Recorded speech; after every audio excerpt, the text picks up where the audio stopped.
All right, this is exciting. We're finally into season 2 of Top Gear America. And opening up here, we've got the Seattle episode, Pacific Northwest. You can see we've got some bald eagles here in the foreground as the guys drive through in the background. I was setting up for this shot with the Inspire 2 on a long lens, and I realized there were a couple of bald eagles hanging out up there. Now this is one of our typical kind of get out on the road and get some travel shots.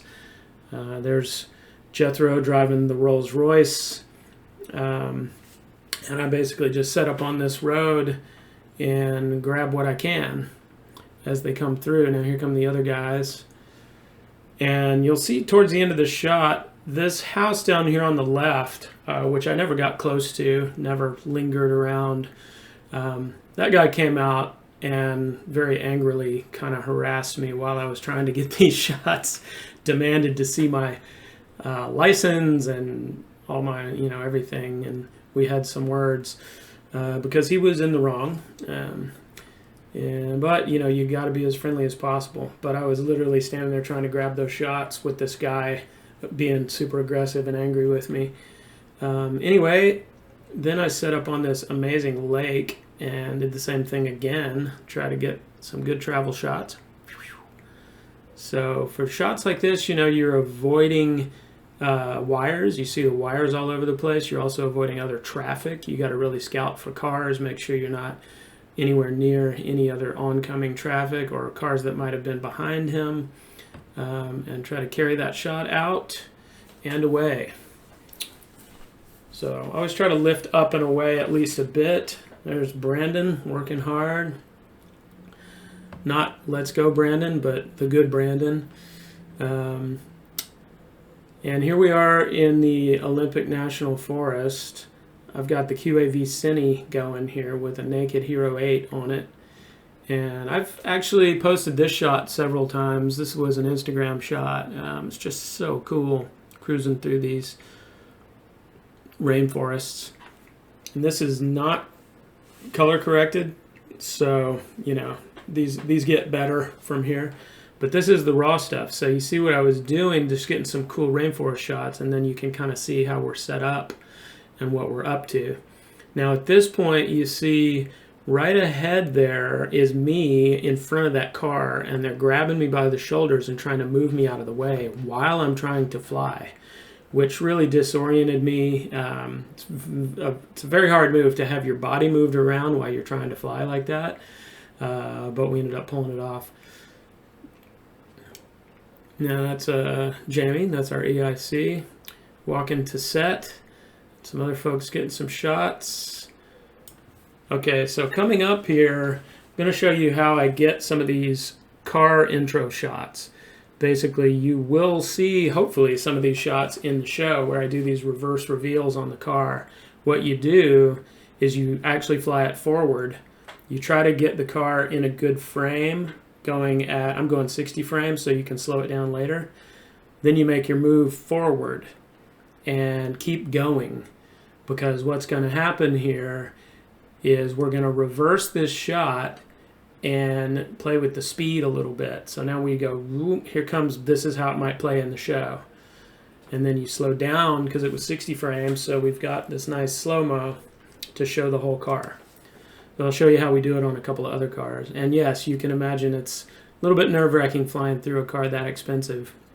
That car, that Rolls had white carpet on the inside, white leather and white carpet. So I fly these all with the QAV Cine. I don't actually have pads on it. I should probably put some pads on it. I just work hard not to bonk into the cars. And again, you see how those reverse very nicely for a reverse reveal. This is how you fly it, not how it would show up in the show.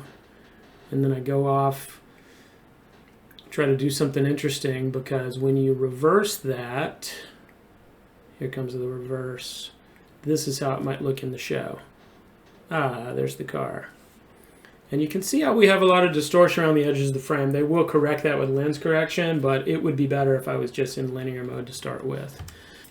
Now, that was traveling to Seattle, and at this point I'm basically loitering around the Space Needle The main shot I wanted to get was the guys sitting up there doing their thing, which I never managed to get because I couldn't tell where they were. And there were so many other things going on. But this is really the shot. I knew the Stig was going to be coming down this elevator at some point. So I really spent a lot of time and communication trying to make sure I knew when the Stig was coming down. And if you look closely, the Stig is in there. You can see him when the reflections get right. And again, this will be color corrected and played with. I don't know that this made it into the episode, but boy, I sure hope so. Obviously, I put that little label on there, just kind of playing around. But yeah, that was the money shot for me at the Space Needle.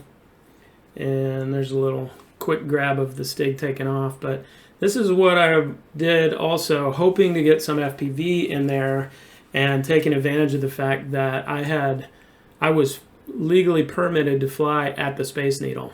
The permits person was standing close to me for this, and of course I had to basically just stay over our area here, stay over the park area, which is pretty good size, and do my best to not fly out over the road and all that kind of stuff. But also I wasn't allowed to get closer to the Space Needle, so I couldn't go like right up over it.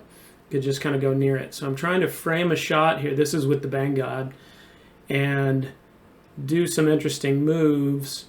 That was sort of, I was thinking about a dive and decided not to, and then I'm setting up a dive here because my main goal was to just get a good dive on the Space Needle. And I think they didn't end up using any of this, actually, which was a little disappointing, but hey, I got to fly the Space Needle and dive the Space Needle legally. And not many people get to do that. So there's the dive. I was really having a good time here. And then the run out, again, I needed to stay basically as much as possible just over our area, and then over this little grass field here to land. And I was tilted quite far back. I should have actually leveled it out more, because I didn't really need to be tuned for massive speed for diving. But yeah, so anyway, my landing's pretty dicey, and also my knees were shaking. My legs were giving out at this point. I was so hyped up basically from doing that dive, and a little bit of a poopy landing. And then you can hear once I sat down. Oh my God. Wild. That was bananas. I was fucking diving, and then I was like full throttle.